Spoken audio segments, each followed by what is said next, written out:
Good morning, everybody. Mike Vacchi, Princetontrader.com, here with your Tuesday morning pre-market webcast. Okay, it is Halloween, last day of October. We head into November. Before I forget, we're going to do our November Outlook webinar tomorrow after the close. Myself, Tony Rago, Spring Heel Jack, the whole Princeton Trader audio team. We're going to give you our thoughts on the S&P, on the NASDAQ, gold, oil, anything else that that catches our eye. So some good solid outlook, good solid trading ideas for the month of November. So the sign up link is attached here. It's on the website, it's on Twitter, it's on Instagram, it's also here on YouTube. So come check it out. November outlook with the Princeton Trader team.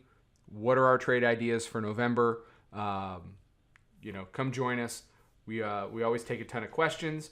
And should be really, really fun, interactive, a lot of value there. Okay, so where are we at?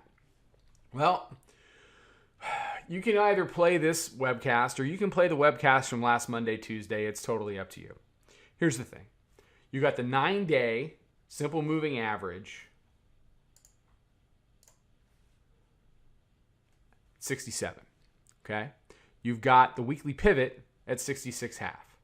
The low of Globex is 66.75. The low from yesterday was matching lows at 65.5. We went through that on the wrap-up video yesterday around 4:15. That's still up on Twitter and YouTube and Facebook. So what's the story? Well, if it holds the blue line and it holds weekly pivot, then what you're going to get as we head into the rest of the week is you're going to see a steady climb to new all-time highs. Don't think for a minute that the bulls can't do new all-time highs. As long as we stay above the weekly pivot and above the 9-day, that's exactly where we're going. Okay? Now, we talked about 77 yesterday. That held price in. And we talked about weekly pivot. That held price up. So, the bulls still have to deal with 77. They have to convert it. If they can do so, then they can print new all-time highs. If not, then we get into, maybe some kind of a trading range. Maybe things get a little tighter through the rest of the week. If we end up in a 11 or a 12 handle trading range between 65 and 77, that's not the worst thing in the world. You can harvest a lot of handles out of that. But if you're going to get any direction, that direction lives above 77 or below 65. It's pretty simple. Like I said, we're dealing with the same thing this week that we were dealing with last week, and it's illustrated really well on a daily chart. I mean, we're back. Here it is. And you can start to see now, you can see the Bollinger Bandwidth, where, a week ago it was sitting around, 3.5 and change. We've dipped below 2. These bands are tightening up. You can see it here because we spent a lot of time very close to the daily mid-band.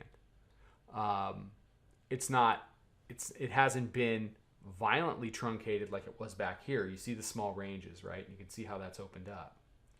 But the bands are starting to compress. Compression, expansion. Which way? I don't know. Neither does anybody else that, has any credibility at all. But what you have to do is understand that expansion moves are coming, that as long as big markers like weekly pivot and the 9-day simple are holding for the bulls, chances are that expansion would be to the upside. If those areas like that break down and convert to resistance, then you'll get expansion to the downside and probably one really nasty head fake, either up or down, in favor of the losing side, the ultimate losing side, before they do. So we are entering now a compression environment on the daily, although it's compressing in really nice ranges, but just based upon the Bollinger Bandwidth, as we get into November, and we'll talk about this tomorrow at the webinar, we're going to be looking for some expansion, which should be a really nice volatile month to trade. All right, everybody have a good one. I will catch you for the midday update. Talk to you then. Trade them well. Follow us over on Twitter, Instagram, and Snapchat at Princeton Trader. Check us out on Facebook and join us for a free trial at www.princetontrader.com. Trade them well.